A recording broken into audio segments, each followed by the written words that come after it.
Hello friends, welcome to Winner Crush. Winner Crush में आपका स्वागत है।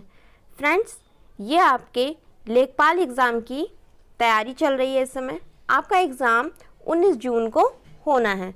फ्रेंड्स, ये आपके ग्रामीण परिवेश के प्रीवियस ईयर क्वेश्चन है। प्रीवियस 2015 में इससे पहले आपका एग्ज़ाम हुआ है, उसके आपके 25 क्वेश्चन आपके प्रीवियस ईयर के हैं। ये आपका फर्स्ट शिफ्ट के जो पेपर हैं उनके क्वेश्चंस हैं। आपको इनसे बेनिफिट ज़रूर होगा, एक आइडिया होगा कि कैसे क्वेश्चन उस समय पूछे गए थे, तो अब हमको तैयारी कैसे करनी है। फ्रेंड्स, चैनल पे नए हैं तो चैनल को सब्सक्राइब करें, वीडियो पसंद आए लाइक करें, कमेंट करें और अपने दोस्तों परिवार के साथ शेयर ज़रूर करें। बिना स्किप किए आप वीडियो को देखिएगा, आपको इससे बेनिफिट ज़रूर मिलेगा। और जिनको भी एग्ज़ाम देना है, अपने आस पड़ोस में या अपने घर वालों में जो भी एग्ज़ाम देंगे उनके साथ शेयर ज़रूर करें। अब शुरुआत करते हैं क्वेश्चंस की। आपका फर्स्ट क्वेश्चन है, क्षेत्रफल की दृष्टि से उत्तर प्रदेश का भारत के राज्यों में कौन सा स्थान है। क्षेत्रफल की दृष्टि से उत्तर प्रदेश का भारत के राज्यों में कौन सा स्थान है। ऑप्शन ए तीसरा, ऑप्शन बी चौथा, ऑप्शन सी पांचवा और ऑप्शन डी आपका दूसरा। तो आपका राइट ऑप्शन क्या होगा? आपका राइट ऑप्शन होगा ऑप्शन बी। क्षेत्रफल की दृष्टि से अगर देखा जाए तो भारत में यूपी का स्थान कितना है, उत्तर प्रदेश का स्थान कितना है, चौथा है। अब देख लेते हैं सबसे ज़्यादा क्षेत्रफल किसका है। सबसे ज़्यादा क्षेत्रफल आपका राजस्थान का है। राजस्थान के बाद किसका है?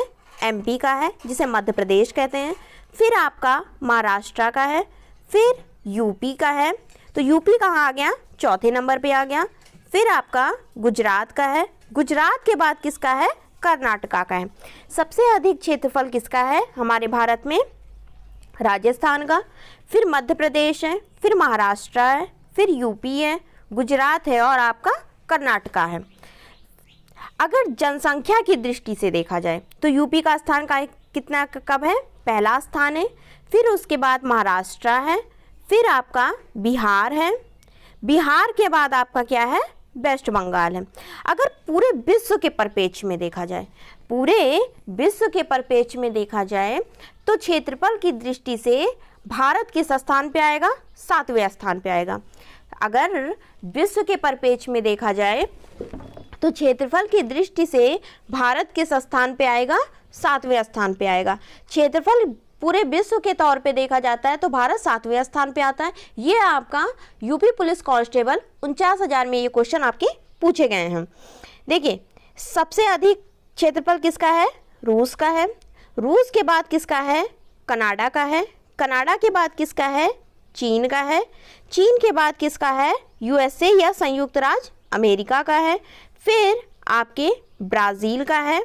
ब्राज़ील के बाद किसका है? ऑस्ट्रेलिया का है। और ऑस्ट्रेलिया के बाद किसका है? भारत का है।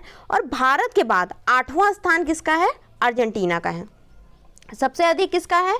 रूस का है, फिर कनाडा का है, फिर चीन का है, फिर यूएसए का है, ब्राज़ील का है, ऑस्ट्रेलिया का है, भारत का है। तो भारत 7वें स्थान पे आया और इसके बाद 8वें स्थान पे कौन आ जाएगा? अर्जेंटीना आ जाएगा। अगर जनसंख्या की दृष्टि से देखा जाए तो भारत का स्थान कहाँ पर है? देखिए, जनसंख्या की दृष्टि में सबसे पहला स्थान आपका चीन का है, फिर आपके भारत का है, फिर आपके यूएसए का है, अमेरिका का है, फिर इंडोनेशिया का है, फिर ब्राज़ील का है, फिर पाकिस्तान का है, पाकिस्तान के बाद आपके बांग्लादेश का है। इतना याद आप रखिए। सबसे अधिक जनसंख्या की दृष्टि में सबसे अधिक चीन का है, फिर इंडिया का है दूसरे स्थान पे, यूएसए तीसरे स्थान पे, इंडोनेशिया चौथे स्थान पे, ब्राज़ील 5वें स्थान पे, पाकिस्तान 6ठे स्थान पे, बांग्लादेश 7वें स्थान पे और बांग्लादेश के बाद 8वें स्थान पे रूस का है। तो क्षेत्रफल की दृष्टि से विश्व के परिप्रेक्ष्य में देखा जाए तो भारत 7वें स्थान पे है। रूस, कनाडा, चीन, संयुक्त राज्य अमेरिका, ब्राज़ील, ऑस्ट्रेलिया, भारत और अर्जेंटीना 8वें स्थान पे है। जनसंख्या की दृष्टि से भारत दूसरे स्थान पे। क्षेत्रफल की दृष्टि से देखा जाए तो सबसे बड़ा राज्य कौन सा है? राजस्थान है। और यूपी किस स्थान पे है? चौथे स्थान पे। जनसंख्या की दृष्टि से देखा जाए तो जनसंख्या की दृष्टि से यूपी आपका पहले स्थान से है। अब यूपी के बारे में कुछ चीज़ें जान लेते हैं। देखिए, यूपी की राजधानी लखनऊ, यूपी की राजधानी जो है वो है लखनऊ है। ये कब बनाई गई? 1935 में। लखनऊ राजधानी यूपी की 1935 में बनाई गई। अंतर्राष्ट्रीय सीमा यूपी की किससे लगती है? आपकी नेपाल से लगती है। अंतर्राष्ट्रीय सीमा ये भी पूछा गया था कि नेपाल से कितने राज्य सीमा बनाते हैं? नेपाल से कितने राज्य सीमा बनाते हैं? जब आपका अगस्त में यूपी SSC पैट का एग्ज़ाम हुआ था। यूपी की राजधानी लखनऊ है। ये कब बनाई गई? 1935 में बनाई गई। और यूपी का पुनर्गठन कब किया गया? यूपी का पुनर्गठन किया गया 1 नवंबर 1956 में। यूपी का पुनर्गठन किया जाता है 1 नवंबर 1956 में। यूपी से उत्तराखंड राज्य विभाजित कब किया गया? यूपी से उत्तराखंड राज्य कब विभाजित किया गया या अलग किया गया? ये अलग किया गया 9 नवंबर 2000 को। यूपी से उत्तराखंड राज्य विभाजित किया गया 9 नवंबर 2000 को। यूपी से कितने जिलों को अलग किया गया? 13 जिला अलग करके उत्तराखंड राज्य की स्थापना की गई 9 नवंबर 2000 को। यूपी में कुल कितने जिले हैं? वर्तमान समय में यूपी में कुल कितने जिले हैं? 75 जिले हैं। और कितने मंडल हैं? 18 मंडल हैं। यूपी का राजकीय भाषा कौन सी है? 1947 में यूपी की राजकीय भाषा 1947 में किसी बनाई जाती है? हिंदी को बनाई जाती है। और सेकेंड ऑफिशियल लैंग्वेज कौन सी है हमारे राज्य की? वो है आपकी उर्दू की। ये कब बनाई जाती है? 1989 में। फर्स्ट ऑफिशियल लैंग्वेज राजकीय भाषा कौन सी है? हिंदी है। ये बनाई जाती है 1947 में, घोषित की जाती है। उसके बाद इसकी सेकेंड ऑफिशियल लैंग्वेज कौन सी है यूपी की? ये है आपका उर्दू। ये 1989 में बनाई जाती है। यूपी का राजकीय चिन्ह कौन सा है? इसको अपनाया कब जाता है? राजकीय चिन्ह को अपनाया जाता है 1938 में। 1938 में राजकीय चिन्ह अपनाया जाता है। एक वृत्त होता है, उसमें 2 मछली, एक धनुष होते हैं। 2 मछली होते हैं और एक धनुष तीर होते हैं। जो राजकीय पशु है, हमारे राज्य का राजकीय पशु कौन सा है? आपका बारहसिंगा है। पक्षी कौन सा है? सारस या क्रोच है। ये भी आपके यूपी कांस्टेबल के एग्जाम में आ चुके हैं। फूल कौन सा है? आपका पलाश का फूल है। 2 जनवरी 2011 को अपनाया गया इसे। वृक्ष कौन सा है? अशोक का है। खेल कौन सा है? आपका हॉकी है। हमारे राज्य का खेल कौन सा है? हॉकी है। विधानसभा की सीटें कितनी हैं? 403 है। विधानसभा की सीटें कितनी हैं? 403 है। विधान परिषद की सीटें कितनी हैं? 100 है। लोकसभा की सीटें कितनी हैं? 80 हैं। और राज्यसभा की सीटें कितनी हैं? 31 है। विधानसभा की सीटें 403 है। विधान परिषद की राज्य सीट कितनी है? विधान परिषद की सीटें कितनी हैं? 100 है। लोकसभा की 80 है। और राज्यसभा की कितनी है? आपके 31 है।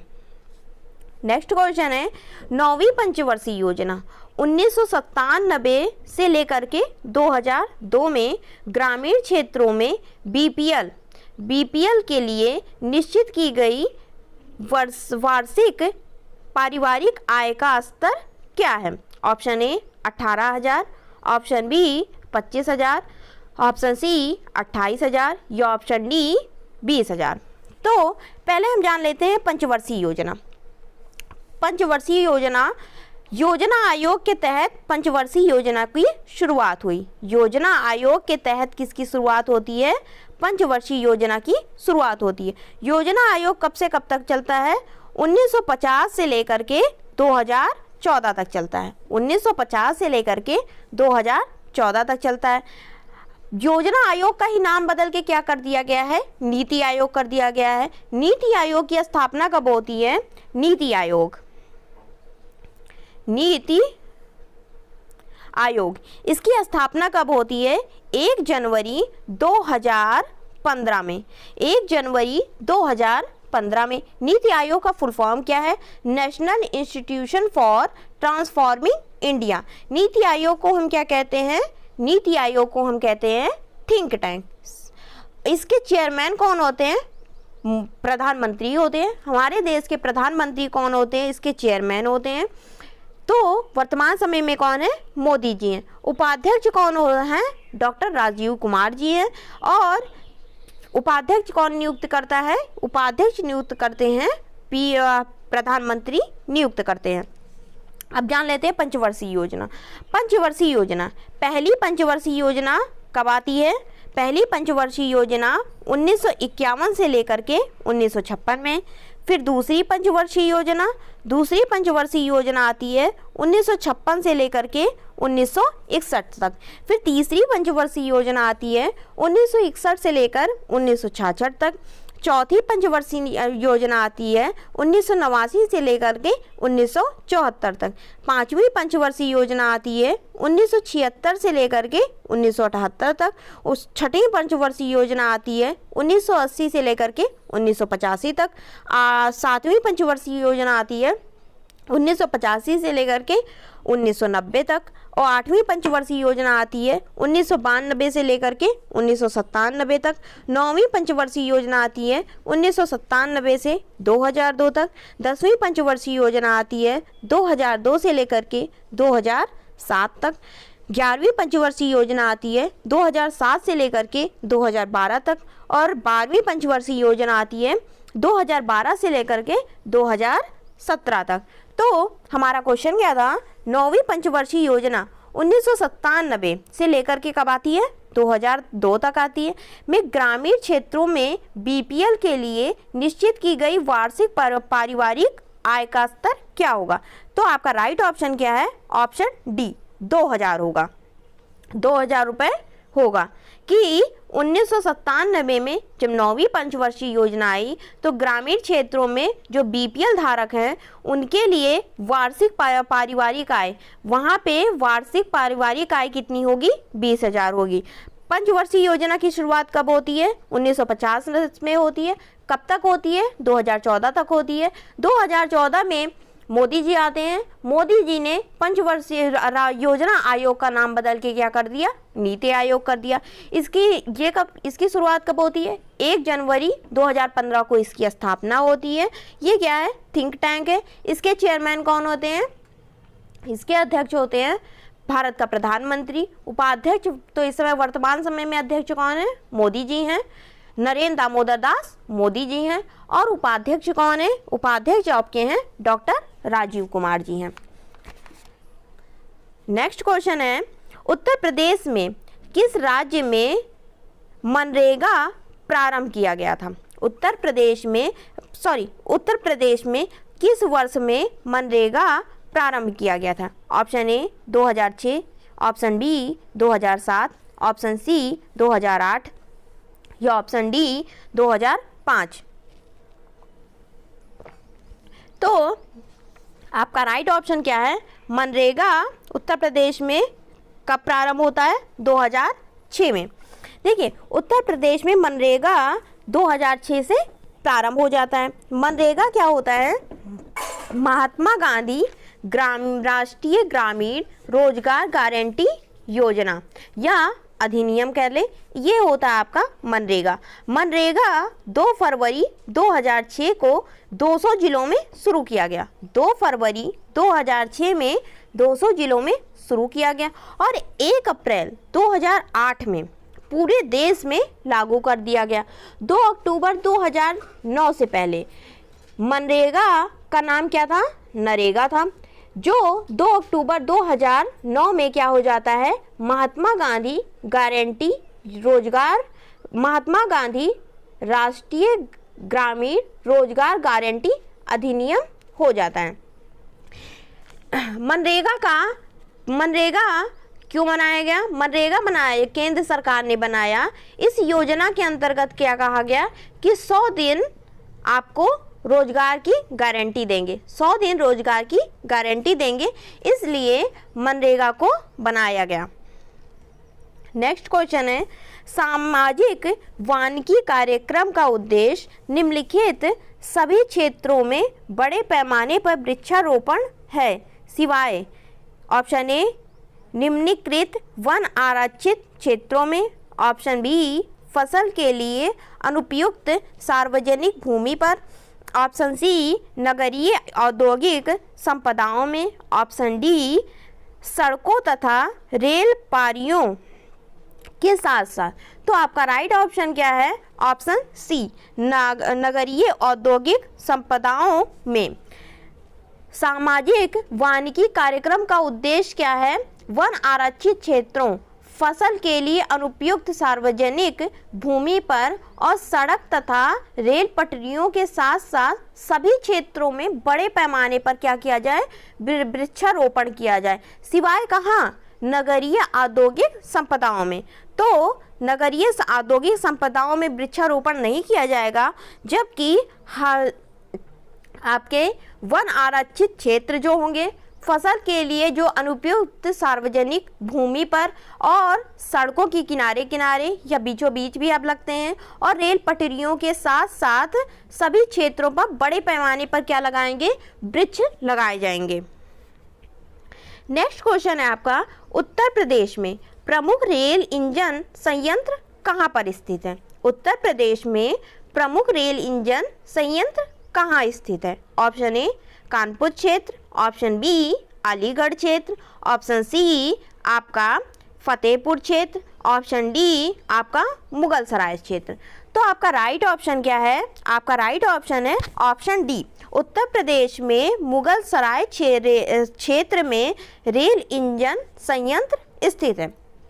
अब देख लेते हैं, देखिए रेल फैक्ट्री,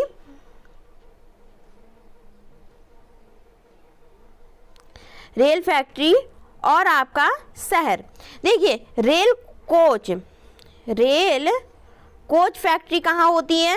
ये आपकी कपूरथला में होती है। कपूरथला कहाँ पर है? पंजाब में। रेल कोच फैक्ट्री आपकी कपूरथला पंजाब में है। फिर इंटीग्रल कोच फैक्ट्री आपकी कहाँ है? चेन्नई में है। चित्तरंजन लोकोमोटिव वर्क्स कहाँ पर है? चित्तरंजन लोकोमोटिव वर्क्स कहाँ पे है? चित्तरंजन कहाँ पर है? वेस्ट बंगाल में। भारत अर्थ मूवर्स ये कहाँ पर है? ये इसकी फैक्ट्री कहाँ पर है? भारत अर्थ मूवर्स फैक्ट्री कहाँ पर है? ये आपका बेंगलुरु में है। नेक्स्ट क्वेश्चन है, किस मंडल को विश्व के उत्कृष्ट कालीन उद्योगों का केंद्र माना जाता है? किस मंडल को विश्व के उत्कृष्ट कालीन उद्योगों का केंद्र माना जाता है? ऑप्शन ए देवी पाटन मंडल, ऑप्शन बी अलीगढ़ मंडल, ऑप्शन सी आजमगढ़ या ऑप्शन डी मिर्ज़ापुर। तो उत्तर प्रदेश का मिर्ज़ापुर मंडल, जो आपका उत्तर प्रदेश का आपका मिर्ज़ापुर मंडल है, इसमें कालीन उद्योग के लिए जाना जाता है। भदोही जिला, जिसे आप क्या कहते हैं? संत रविदास नगर कहते हैं, ये उत्तर प्रदेश का जिला है जिसका मुख्यालय ज्ञानपुर है। भदोही जिला इलाहाबाद और वाराणसी के बीच में स्थित है। यहाँ कालीन उद्योग विश्व प्रसिद्ध है। यहाँ पर जो कालीन की उद्योग होता है, कालीन बनती है, ये कहाँ? पूरे विश्व में प्रसिद्ध है और कृषि के बाद दूसरा प्रमुख रोजगार का स्रोत है। यहाँ पर कृषि के बाद, किसानी के बाद दूसरा प्रमुख स्रोत क्या है? आपका कालीन बनाना है। मंडल कुल कितने मंडल हैं? कुल 18 मंडल हैं। हमारे उत्तर प्रदेश में कुल कितने मंडल हैं? हमारी यूपी में कुल कितने मंडल हैं? 18 मंडल हैं। 18 मंडल हैं। सबसे बड़ा मंडल कौन सा है? आपका सबसे बड़ा मंडल है आपका कानपुर, लखनऊ और मेरठ मंडल। सबसे बड़ा मंडल कौन सा है? कानपुर, लखनऊ और मेरठ मंडल है। इसमें आपके 6 जिले आते हैं। सबसे छोटा मंडल कौन सा है आपका? आजमगढ़, मिर्ज़ापुर, सहारनपुर और झांसी है। आजमगढ़, बस्ती, मिर्ज़ापुर, सहारनपुर और झांसी है। इसमें कुल कितने ज़िले हैं? इसमें 3-3 ज़िले हैं। इस मंडल में कितने ज़िले हैं? 3-3 ज़िले हैं। नेक्स्ट क्वेश्चन है आपका, देखिए नेक्स्ट क्वेश्चन है, जमाबंदी से क्या तात्पर्य है? जमाबंदी से क्या तात्पर्य है? ऑप्शन ए, पटवारी के नक्शे की कपड़े की कॉपी। ऑप्शन बी, कृषि प्रालेख। Option C, mapping seat. Option D, भू अधिकारों के प्रालेख। तो आपका जमाबंदी क्या होता है? जमाबंदी क्या है? भू अधिकारों के प्रालेख है। जमाबंदी क्या है? जमाबंदी एक क्या है? उर्दू शब्द है। जमाबंदी क्या है? एक उर्दू शब्द है। जमाबंदी में एक दस्तावेज होता है जिसमें जमीन से संबंधित हर तरह की जानकारी मौजूद रहती है।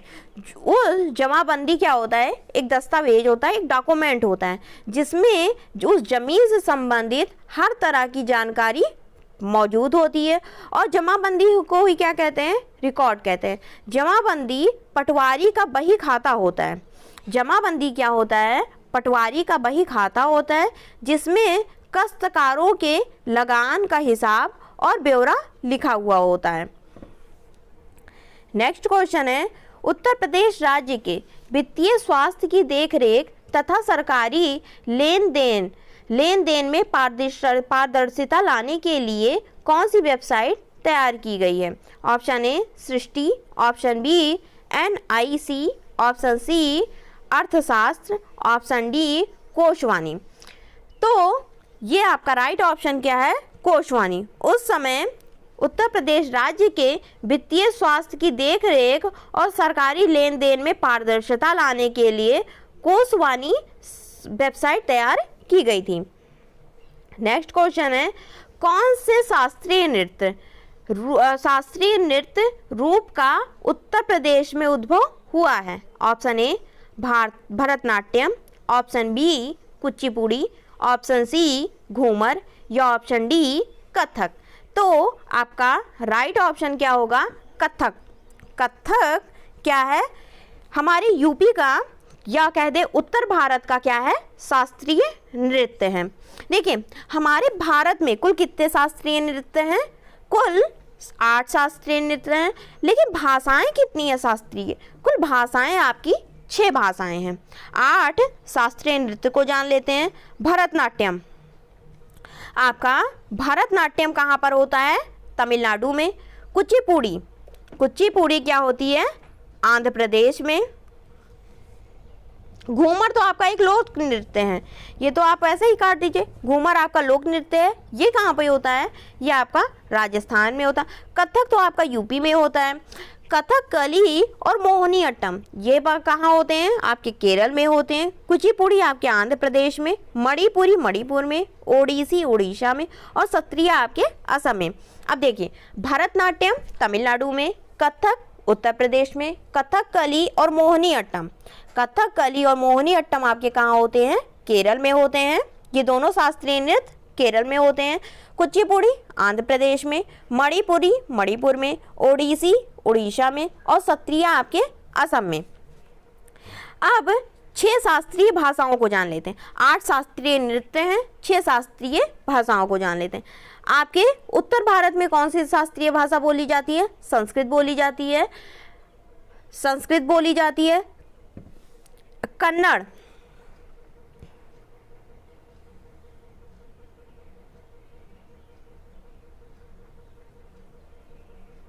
देखिए उत्तर भारत में कौन सी बोली जाती है? संस्कृत बोली जाती है। कन्नड़ कहाँ बोली जाती है? कन्नड़ आपके कर्नाटक क्षेत्र में बोली जाती है। फिर मलयालम, मलयालम कहाँ बोली जाती है? केरल में बोली जाती है। तमिल कहाँ बोली जाती है? तमिलनाडु में बोली जाती है। और तेलुगु, तेलुगु भाषाई आधार पे तेलुगु राज्य बनने वाला कौन सा था? आंध्र प्रदेश था। पहला हमारा भाषाई आधार पे बनने वाला राज्य कौन सा था? तेलुगु। आंध्र प्रदेश तेलुगु भाषा के आधार पर आंध्र प्रदेश। फिर उड़िया कहाँ बोली जाती है? उड़ीसा में बोली जाती है। तो उत्तर भारत में कौन सी बोली जाती है? संस्कृत बोली जाती है। कन्नड़ कर्नाटका में, मलयालम केरल में, तमिल तमिलनाडु में, उड़िया आपके उड़ीसा में, तेलुगु आपके आंध्र प्रदेश में। तो कुल कितने शास्त्रीय नृत्य कितने हुए? 8 हुए। शास्त्रीय भाषा कितनी हुई? 6 हुई। घूमर कहाँ का लोक नृत्य है? आपका घूमर आपका राजस्थान का लोक नृत्य है। नेक्स्ट क्वेश्चन है आपका राष्ट्रीय ग्रामीण पेयजल कार्यक्रम NRDWP के अंतर्गत 2022 तक देश में हर ग्रामीण व्यक्तियों को उनके घरेलू परिवेश में या उनके घरों से क्षैतिज या ऊर्ध्वाधर दिशा में 50 मीटर की दूरी से कम पर कितने लीटर प्रतिदिन पेयजल उपलब्ध होगा? प्रति व्यक्ति प्रतिदिन पेयजल उपलब्ध होगा। तो आपका राइट ऑप्शन क्या होगा? Option A 70 litre. देखिए राष्ट्रीय ग्रामीण पेयजल कार्यक्रम, जिसे क्या बोलेंगे? National rural drinking water programme. ये लॉन्च कब होता है? 2009 में होता है। वर्तमान समय में जल शक्ति मंत्रालय मंत्री कौन है? जल शक्ति मंत्री हैं आपके गजेंद्र सिंह शेखावत। तो राष्ट्रीय NRDWP national rural drinking water programme के अंतर्गत 2022 तक देश में हर ग्रामीण व्यक्ति को, जो ग्रामीण व्यक्ति हैं, उनके घरेलू परिवेश में या उनके घरों के क्षैतिज या ऊर्ध्वाधर दिशा में 50 मीटर की दूरी से कम पर 70 लीटर प्रति व्यक्ति प्रतिदिन पेयजल उपलब्ध होना चाहिए। ये लक्ष्य रखा गया था। नेक्स्ट क्वेश्चन है भारत की जनगणना 2011 के अनुसार उत्तर प्रदेश का प्रति वर्ग किलोमीटर जनसंख्या घनत्व क्या है? Option A 720, option B 829, option C 920 या ऑप्शन डी 660। तो आपका भारत की जनगणना 2011 के अनुसार, भारत में जनगणना कब हुई? 2011 में हुई थी। 2021 में होना था, लेकिन कोरोना काल के कारण उस समय नहीं कराया गया। तो उस समय उत्तर प्रदेश का प्रति वर्ग किलोमीटर जनसंख्या घनत्व कितना था? 829 है। 829 है 2011 की जनगणना के अनुसार। अब जनगणना के बारे में जान लेते हैं। जनगणना आपके इससे क्वेश्चन एक जरूर आएगा, आपके लेखपाल के एग्जाम में आपके लिए इंपॉर्टेंट हो जाता है। 10 सालों में एक बार कराया जाएगा। अब तक कुल कितनी बार कराया गया है? अब तक कुल 15 बार कराया गया है। पहली बार 1972 में कराया गया है। पहली बार कब कराया गया है? पहली बार 1872 में कराया गया। पहली बार 1872 में कराया गया है।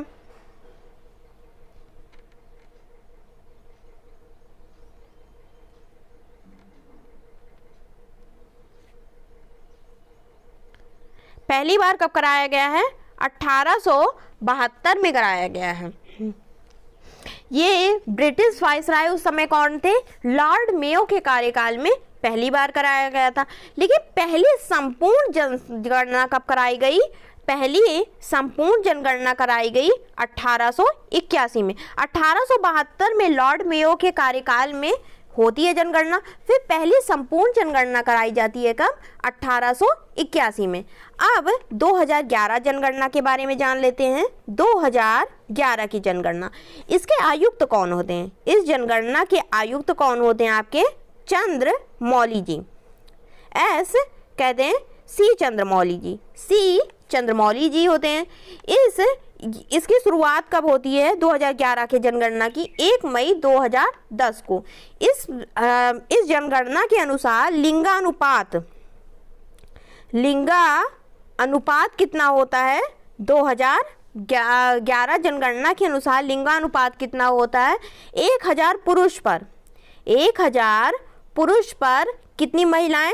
944 महिलाएं, 1000 पुरुष पर 944 महिलाएं। घनत्व के आधार पर देखते हैं, घनत्व सबसे अधिक कहाँ है, मैक्सिमम घनत्व कहाँ पर है आपका, बिहार में। अगर केंद्र शासित प्रदेश की बात करता है तो कौन सा है आपका, दिल्ली में है। सबसे कम घनत्व कहाँ है आपका, अरुणाचल प्रदेश में। अरुणाचल प्रदेश में सबसे कम घनत्व है। राज्यों का घनत्व के हिसाब से देखें तो सबसे अधिक घनत्व बिहार में है, फिर उसके बाद आपका वेस्ट बंगाल में है, फिर आपका केरल में है, केरल के बाद आपका किस में है, यूपी में है।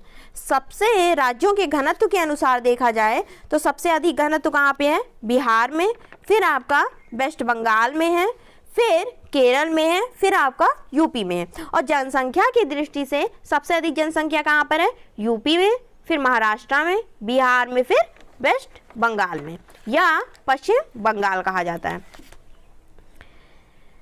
नेक्स्ट क्वेश्चन है आपका, स्वच्छ भारत मिशन ग्रामीण के अंतर्गत ग्रामीण क्षेत्रों में शौचालय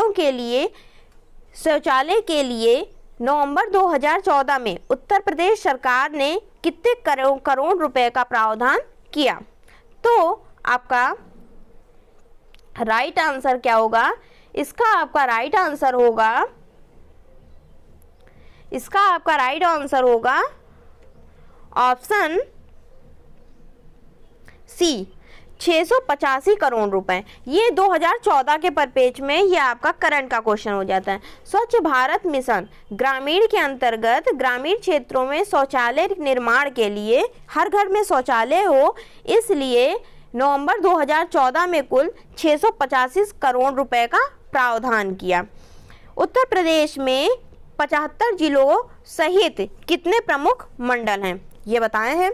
75 जिलों सहित कुल कितने मंडल हैं, कुल आपके 18 मंडल हैं। तो option A 23, option B 27, option C 32 या ऑप्शन डी 18। तो कुल कितने मंडल हैं, 18 मंडल हैं। सबसे बड़ा मंडल कौन सा आपका, कानपुर, लखनऊ और मेरठ है। इसमें कुल कितने जिले हैं इस मंडल में, कानपुर, लखनऊ और मेरठ में 6 जिले हैं। सबसे छोटा मंडल कौन सा आपका, आजमगढ़, बस्ती, मिर्ज़ापुर, सहारनपुर और झांसी है। इसमें कितने मंडल हैं, इस मंडल में कितने जिले हैं, इस मंडल में कुल 3 जिले हैं। नेक्स्ट क्वेश्चन है, उत्तर प्रदेश राजमार्ग भू नियंत्रण अधिनियम किस वर्ष में पारित किया गया। उत्तर प्रदेश राजमार्ग भू नियंत्रण अधिनियम किस वर्ष पारित किया गया। Option A 1947, option B 1952, option C 1956 या ऑप्शन डी 1945। तो उत्तर प्रदेश राजमार्ग भू नियंत्रण अधिनियम 1945 में क्या किया जाता है, पारित किया जाता है। तो आपका राइट ऑप्शन क्या होगा, ऑप्शन डी होगा। केंद्रीय सड़क परिवहन और राजमार्ग मंत्रालय के अनुसार उत्तर प्रदेश में राष्ट्रीय राजमार्गों की कुल लंबाई कितनी है, 8483 किलोमीटर है। केंद्रीय सड़क परिवहन और राजमार्ग मंत्रालय के अनुसार उत्तर प्रदेश में राष्ट्रीय राजमार्गों की कुल लंबाई कितनी है, 8483 किलोमीटर है। नेक्स्ट क्वेश्चन है आपका, मिड डे मील प्रोग्राम के अंतर्गत मध्याह्न भोजन के पकाने, परोसने व उपभोग करने में स्वच्छता का ध्यान रखने के लिए जांच पड़ताल कितनी आवृत्ति पर करनी चाहिए। तो आपका ऑप्शन ए क्या है, पाक्षिक, ऑप्शन बी दैनिक, ऑप्शन सी त्रैमासिक या ऑप्शन डी साप्ताहिक। तो मिड डे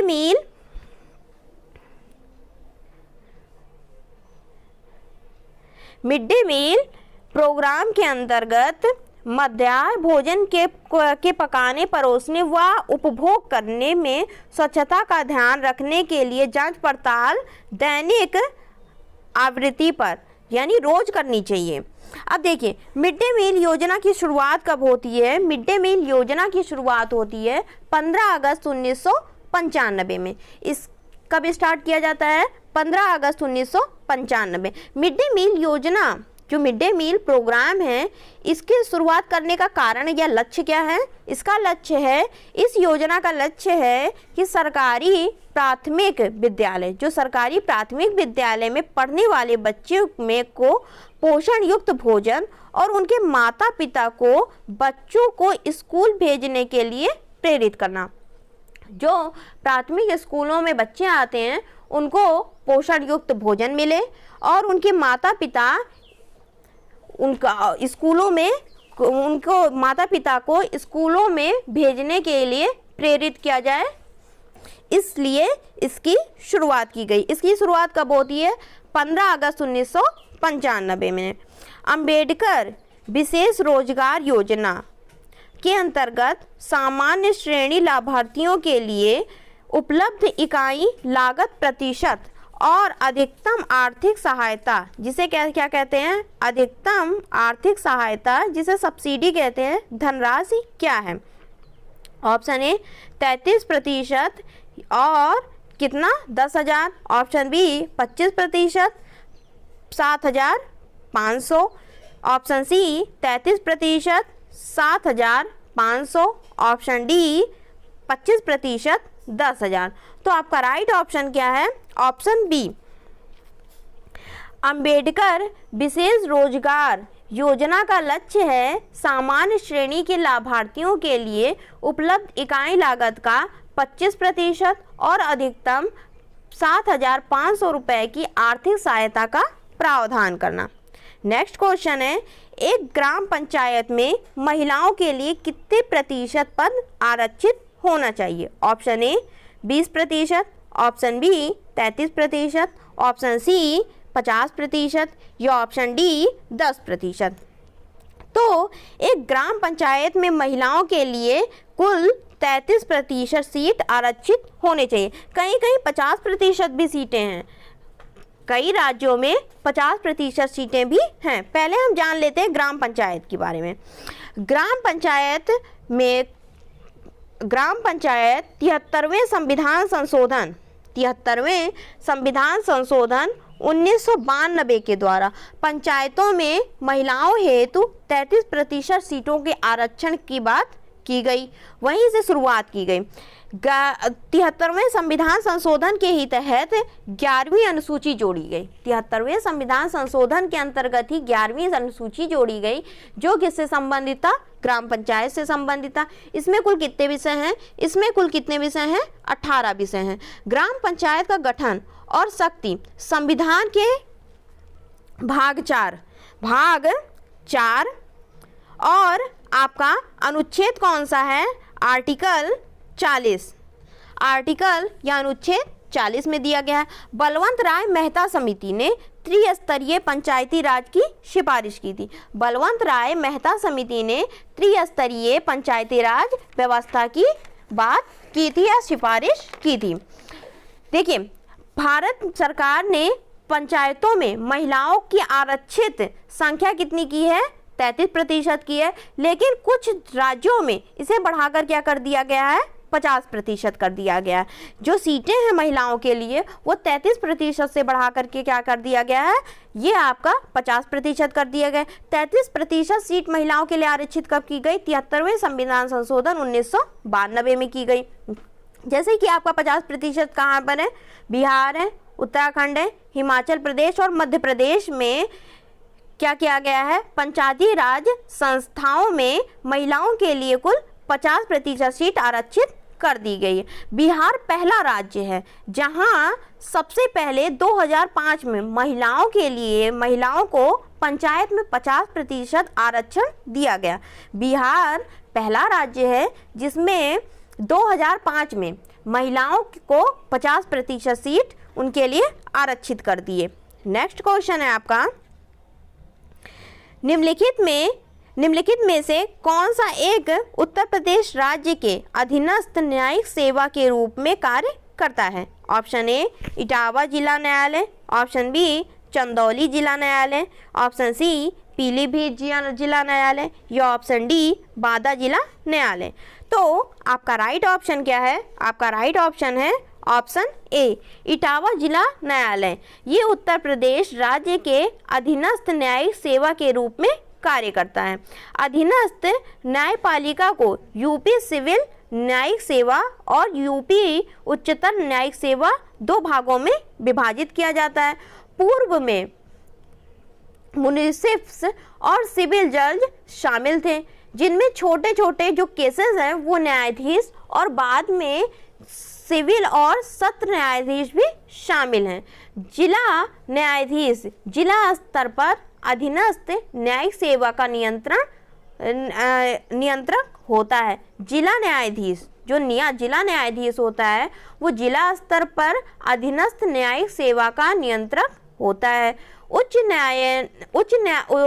न्यायालय के अधीन कई श्रेणी के न्यायालय होते हैं, जिन्हें संविधान में अधीनस्थ न्यायालय कहा जाता है। इसका गठन अधिनियम कानून के आधार पर किया जाता है। इसका गठन राज्य अधिनियम कानून पर किया जाता है।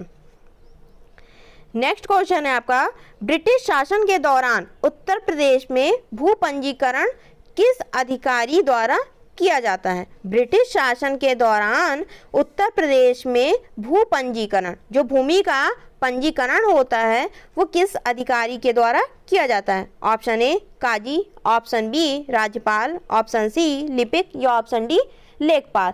तो ब्रिटिश शासन के दौरान उत्तर प्रदेश में भूमि पंजीकरण लेखपाल के द्वारा किया जाता है।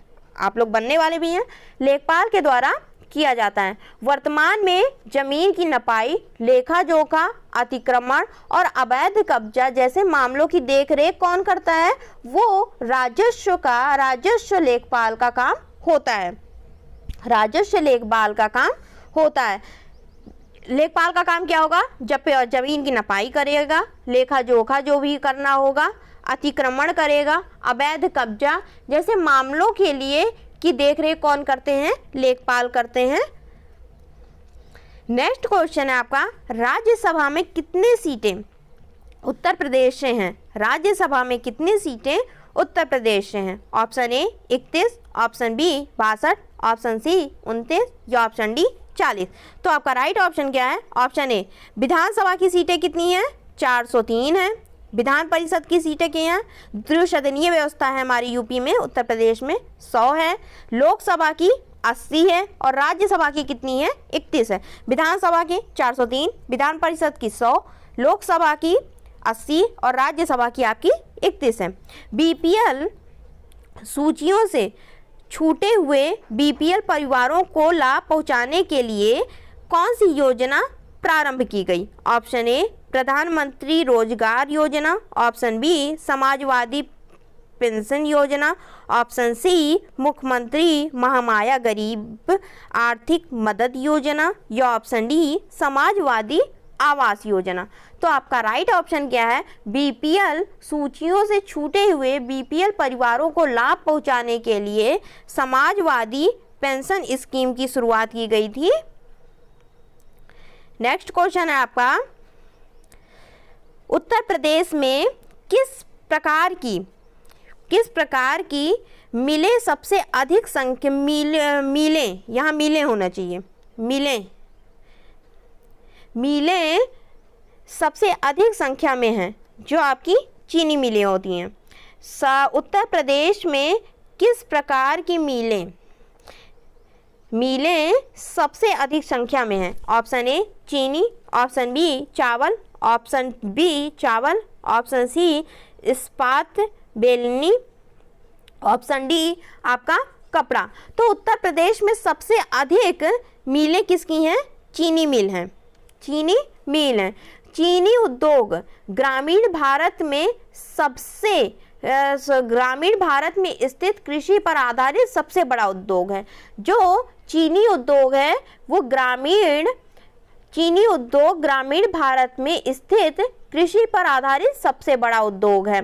भारत में चीनी उद्योग ग्रामीण संसाधनों को जुटाकर रोजगार और उच्चतर आय, परिवहन और संचार सुविधाओं का सृजन द्वारा ग्रामीण क्षेत्रों में सामाजिक आर्थिक विकास के लिए केंद्रीय बिंदु रहा है।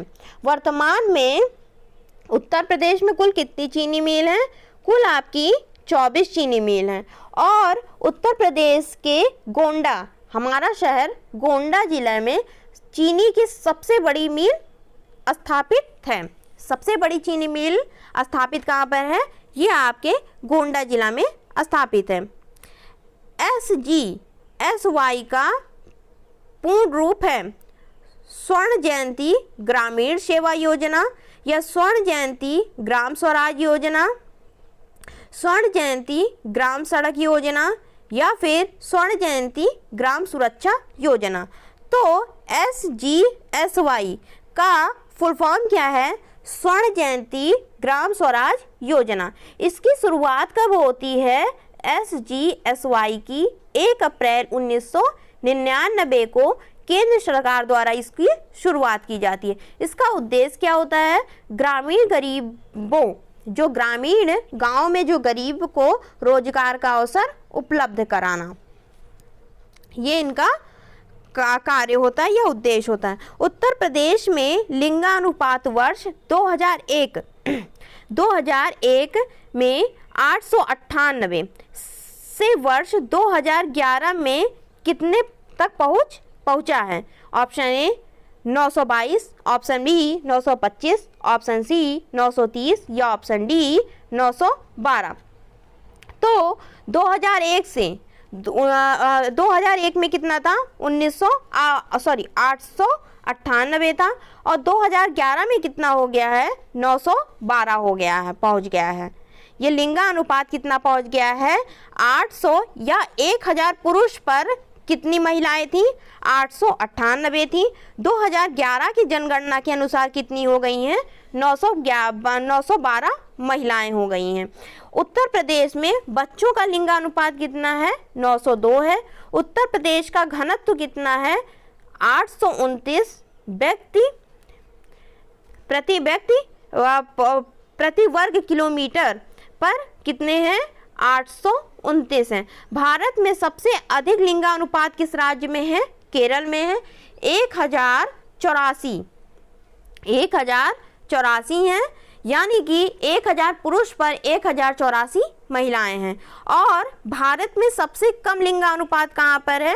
ये आपका हरियाणा में। इसी कारणवश हरियाणा के पानीपत से किस योजना की शुरुआत मोदी जी करते हैं? बेटी बचाओ बेटी पढ़ाओ योजना की शुरुआत करते हैं।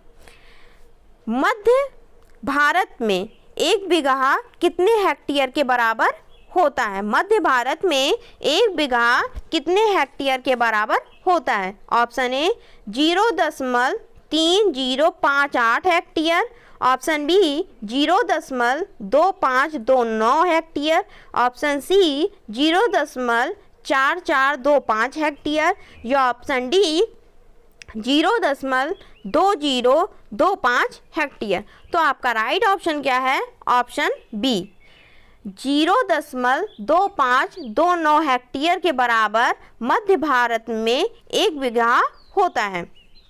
फ्रेंड्स, ये आपके कुल 25 क्वेश्चन थे जो आपके 2015 के एग्ज़ाम में, लेखपाल के एग्ज़ाम में आए हुए थे।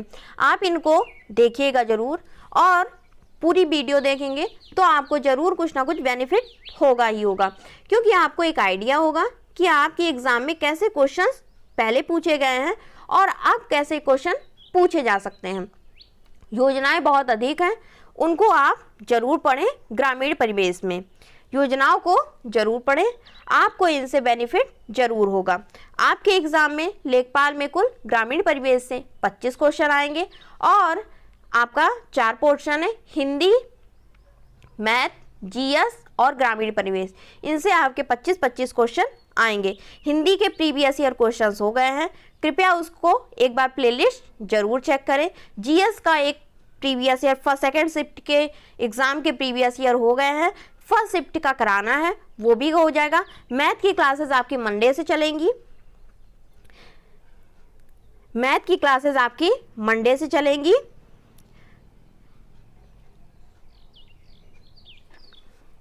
फ्रेंड्स, चैनल पे नए हैं तो चैनल को सब्सक्राइब करें, वीडियो पसंद आए लाइक करें, कमेंट करें और अपने दोस्तों परिवार के साथ शेयर जरूर करें। आपको वीडियो कैसी लगी ये कमेंट बॉक्स में ज़रूर बताइएगा। वीडियो देखने के लिए धन्यवाद।